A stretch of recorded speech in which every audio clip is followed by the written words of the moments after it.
I tell you what, I've got a really itchy back. I'm sorry to do this. I'm just gonna have a little scratch on my back here. Thank you. Sorry about that. Well, it's really bugging me.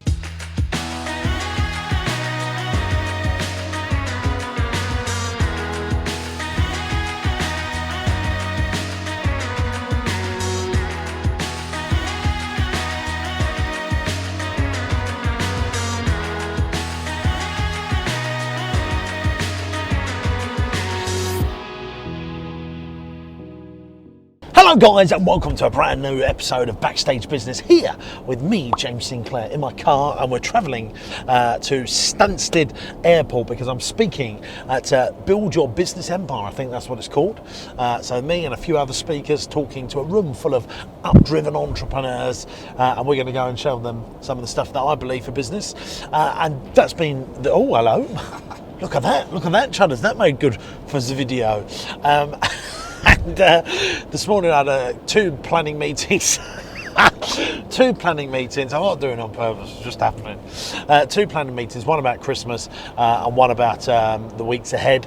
And these things are important. And I've been in between that, trying to talk to IT companies, trying to get this bit of software over the line, which is going to make a fundamental difference to our business. And I'll be telling you about that here on Backstage Business. So let's go and do this. Come on, let's go.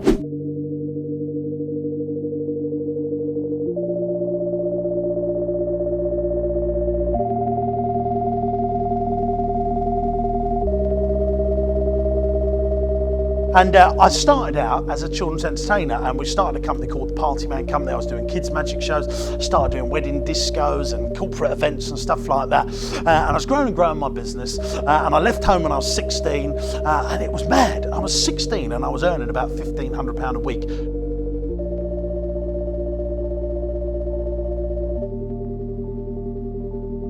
Because there is a thing, really, ladies and gents, a lot of people have a fear of being on stage, and I have a fear of not being on stage. I mean, who's heard that phrase? You've got to be on your business, not in your business. Yeah, that's said by people that really don't run companies, in my opinion. And I'll tell you for why. I will tell you for why.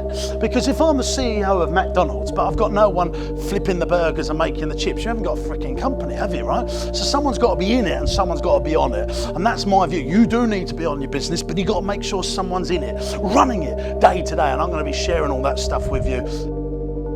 You're running two organisations, gang, two organisations. The company you are today and the company that you want to be. And now, if you're not doing very well in business, all you think about is the company you are today. Here's the thing, we all overestimate what can be done in a year, but we underestimate what can be done in 10 years.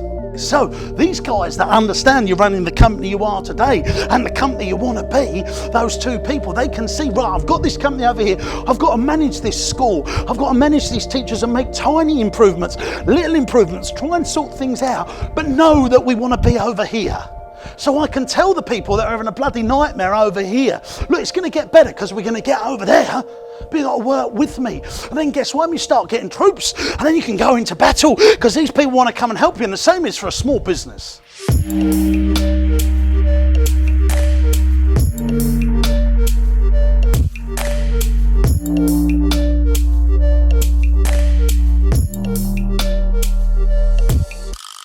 So what do? We come up with a set of goals, but we're always thinking with the end in mind. This is another secret of success. It's the entrepreneur and business owner that's thinking about what their business, what their organisation looks like when it's finished.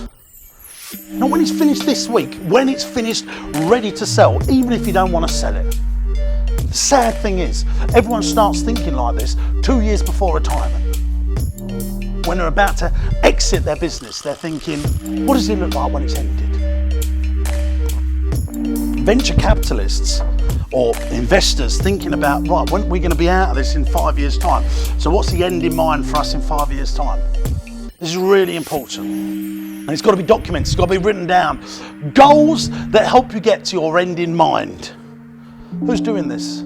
Where do you want to be? Because running a medium-sized business is the hardest thing. I've spoken to accountants, venture capitalists, bank managers, they get that running something, you either have one restaurant or you have 10, 20, 30, 40, 50, 60.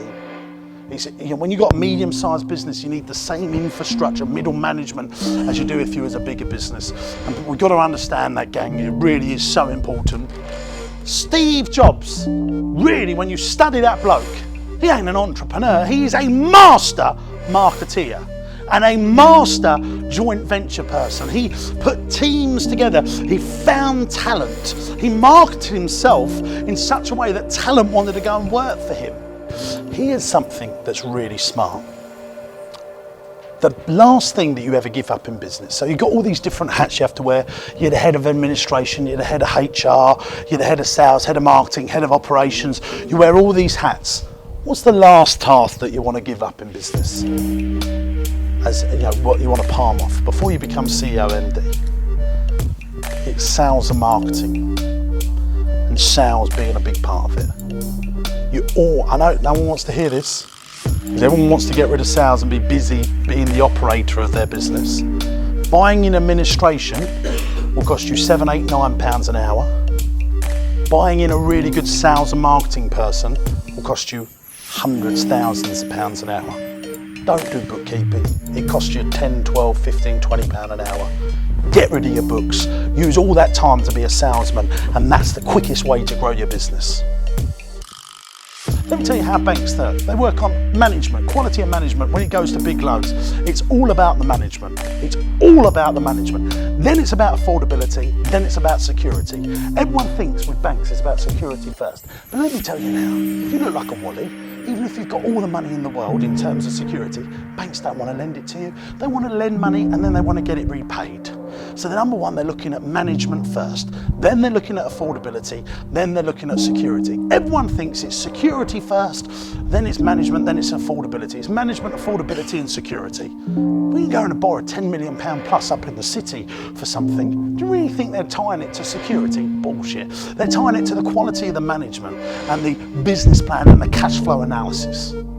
So guys, we're wrapping up another Backstage Business. It's been a fantastic day and we're well into the 80s in our episodes. If you're loving what we're doing, don't forget, hit subscribe, like us on Facebook and tell other business owners and entrepreneurs about us, because we do this to help UK business owners soar to success and really for my team see what I'm up to on a daily basis.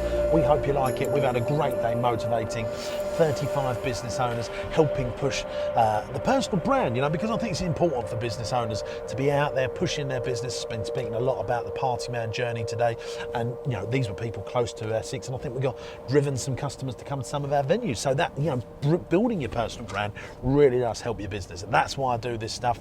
And I absolutely love speaking and helping people. It's something I'm very passionate about. Thanks for watching, and guess what? We'll be back tomorrow with another Backstage Business. See ya. Bye bye.